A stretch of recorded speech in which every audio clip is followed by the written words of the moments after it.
Assalamualaikum warahmatullahi wabarakatuh. Waalaikumsalam warahmatullahi wabarakatuh. Terima kasih adik-adik atas kesempatannya. Kali ini izinkan dulu saya memperkenalkan diri.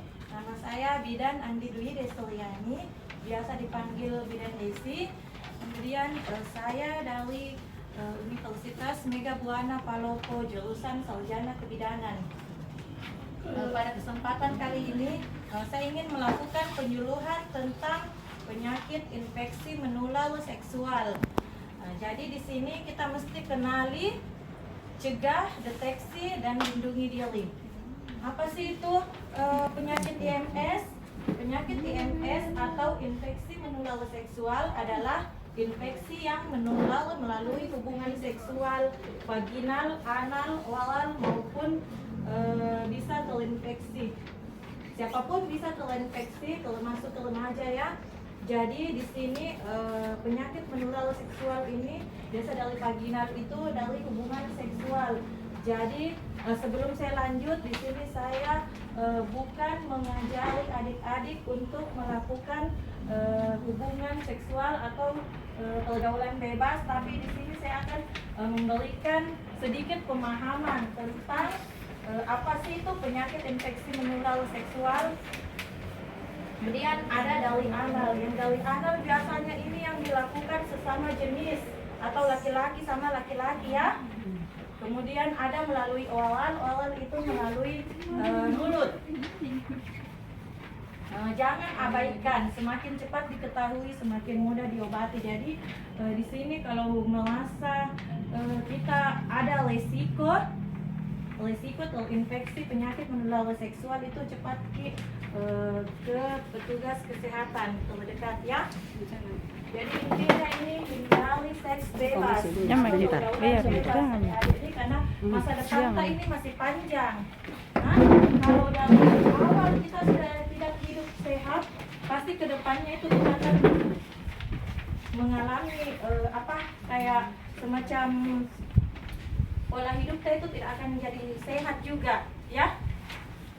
Kemudian di sini ada jenis-jenis IMS yang biasa terjadi. Ada klamidia. Klamidia itu sering tanpa gejala, dapat menyebabkan nyeri saat buang air kecil dan kemandulan jika tidak diobati. Jadi biasanya ada sakit pada saat buang air kecil. Ya, jadi kalau kita rasa kayak kita mungkin kita pernah melakukan hubungan seksual, cepat periksa kalau ada kita rasa kayak buang air kecil sakit ya, karena dia ini kalau tidak diobati bisa menyebabkan kemandulan atau tidak bisa punya anak ya. Kemudian ada gonorrhea. Di sini biasa kencing nanah. Kencing nanah itu menimbulkan nyeri saat kencing, keluar cairan dari alat kelamin, jadi biasa ada kayak nanah-nanah keluar kayak begitu ya, dan dia juga dapat menyebabkan kemandulan. Kemudian ada sifilis. Sifilis itu biasa dikenal itu raja singa. Awalnya luka tidak nyeri, lalu menyebar ke kulit, organ dalam, bahkan ke otak jika dibiarkan atau tidak diobati. Kemudian ada herpes genital, menimbulkan luka atau lepuhan di area kelamin yang nyeri dan dapat kambuh. Kemudian ada HIV AIDS, virus yang menyerang sistem kekebalan tubuh, dapat berkembang menjadi AIDS dan mengancam jiwa. Jadi awalnya dulu dia HIV, apabila tidak dilakukan segala pengobatan dia akan menjadi AIDS itu dan bisa menyebabkan kematian ya.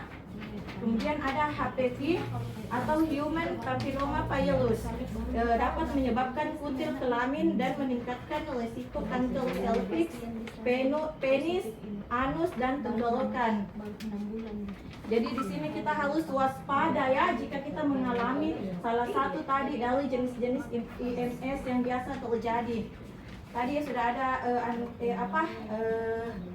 ciri-cirinya, yang pertama keluar cairan tidak normal dari alat kelamin. Kemudian nyeri atau perih saat buang air kecil, luka lepuhan atau benjolan di area kelamin, demam, nyeri panggul atau nyeri saat berhubungan seksual, kemudian sering merasa lelah, berat badan turun tanpa sebab. Biasanya ini kalau gejala dari HIV itu tidak kena setiap hari langsung bergejala, tidak, dia nanti 10 tahun baru timbul gejalanya. Jadi biasanya mudah lelah, kemudian berat badan semakin menurun ya.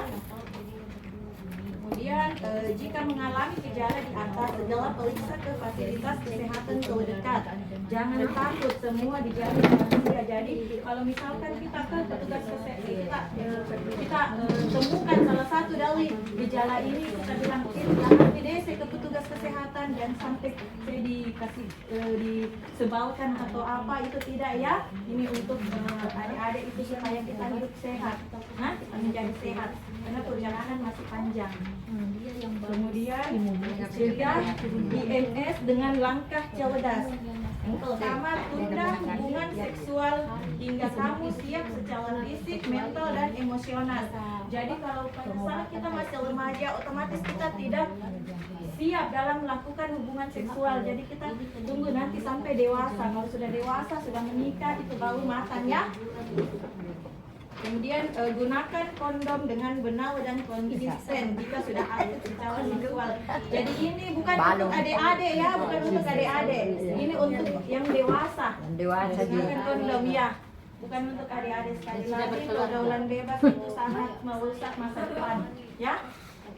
Kemudian pilih pasangan yang sehat dan saling setia. Jadi kalau kita mau pilih pasangan itu kita lihat juga, jangan mungkin karena dia cantik atau dia ganteng, banyak pacarnya kita mau juga, jangan ya, karena kita tidak tahu. Yang penting sehat ya. Biar lagi kita lihat orang dia ini mungkin dia sehat, tapi kita tidak tahu di dalamnya penyakit apa yang dia bawa dalam dirinya, tak? Begitu. Kemudian jangan berbagi jarum suntik atau alat tajam. Biasanya itu kalau jarum suntik itu biasa pemakai narkoba. Ya, jadi itu adik-adik kalau ada lihat ini yang kayak masih kecil-kecil, biasa lihat ada jarum suntik, ambil, dipakai main-main, itu tidak boleh ya. Kita tidak tahu penyakit apa yang ada di situ. Ya. Kemudian kayak alat tajam juga, alat tajam biasa itu anak-anak SMA atau kadang biasa SMP ada, kadang itu LSD gini, kita pakai silet. Itu kemudian kita pakai juga, kita sama-sama pakai itu siletnya, itu tidak boleh ya, kita tidak tahu juga. Jangan sampai kita ini tidak pernah melakukan hubungan seksual, tapi kita pakai alat yang tadi dipakai untuk teman yang misalkan dia terinfeksi virus ini penyakit menular seksual, jadi kita pakai, jadi kita bisa kena juga ya, kita bisa kena juga walaupun kita tidak pernah melakukan hubungan seksual. Kemudian tolak ajakan dan tekanan untuk melakukan hubungan seksual jika kamu belum siap. Jadi kalau kita pada masa remaja otomatis kita belum siap ya, belum siap. Jadi jangan pernah kita lakukan bebas, seks bebas ya, itu yang kita harus jaga. Karena kalau bukan dari sekarang, kapan lagi kita mau jaga masa depan kita ini demi masa depan kita ya, adik-adik. Kemudian ada mitos dan fakta. Mitosnya IMS hanya dialami oleh niat nakal, tapi faktanya siapapun bisa terinfeksi, termasuk remaja yang belum pernah berhubungan seksual, misalnya HIV. Nah, jadi seperti tadi yang saya katakan, kayak penggunaan alat-alat tajam yang bersamaan, kemudian kayak yang biasa yang suka sesama jenis itu perempuan, adanya pertemuan alat kelamin, kemudian seks yang melalui mulut itu juga bisa kita kena walaupun kita tidak melakukan hubungan suami istri, tapi kalau kita melakukan oral atau dari mulut itu kita bisa juga kena IMS ya. Kemudian ada mitos lagi yang mengatakan tidak ada gejala berarti tidak kena IMS. Banyak IMS yang tidak menimbulkan gejala tetapi tetap menular dan berbahaya. Ini contohnya kayak HIV. HIV itu memang tidak ada gejalanya. Kita lihat orangnya, orangnya ini sehat, bersih. Bukan berarti dia tidak kena penyakit itu ya. Kita tidak tahu. Jangan sampai dia sudah terkena virus HIV tapi tidak kelihatan. Nanti 10 tahun baru timbul gejalanya. ya. Kemudian ada IMS tidak bisa sembuh. Faktanya itu sebagian besar IMS bisa diobati jika diketahui lebih dini. Jadi itu tadi yang saya bilang, jika kita punya perilaku hidup tidak sehat, misalkan pergaulan bebas, bisa kita segera lakukan pemeriksaan. Nah, ada kita pemeriksaan. Jadi IMS itu bisa tidak menularkan ke orang lain kalau rutin pengobatannya. Misalkan kalau kayak HIV begitu, misalkan pasangannya kena HIV, tapi dia bisa tidak menularkan ke pasangannya kalau dilakukan pengobatan secara rutin, ya. Kemudian lindungi diri, lindungi masa depan, cintai diri, hargai diri sendiri dengan membuat keputusan yang aman dan bertanggung jawab. Jadi kayak tadi harus kita bisa pilih teman, kita pilih pasangan kalau misalnya kita sudah beranjak dewasa, ya. Kemudian pilih dengan bijak. Pilihanmu kali ini menentukan masa depanmu. Ya, seperti tadi yang saya bilang, kita memilih pasangan itu harus bijak, ya. Jangan asal ada cowok, ada cewek langsung kita mau saja. Nah, harus pilih memang masa depan lebih baik kita yang tentukan dari sekarang. Kemudian bicara dan minta bantuan. Jangan ragu bercerita kepada orang tua, guru atau petugas kesehatan. Ya. Jadi bisa kita kalau kita percaya sama orang tua, bisa kita cerita sama guru atau ke petugas kesehatan, ya. Kemudian jaga kesehatan, makan bergizi, olahraga, istirahat cukup, hindari rokok, alkohol, serta narkoba. Jadi ini yang rokok, alkohol, serta narkoba itu akan merusak masa depan kalau kita lakukan itu, ya, kalau kita pakai itu. Jadi hindari ini biasa anak-anak cowok, ya. Jangan merokok, alkohol, dan narkoba. Dan masa depan ini masih panjang. Ya. Masa depan masih panjang. Jadi dari sekarang kita hidup sehat, jangan melakukan pergaulan bebas, ya. Mungkin itu saja yang bisa saya sampaikan pada kesempatan ini.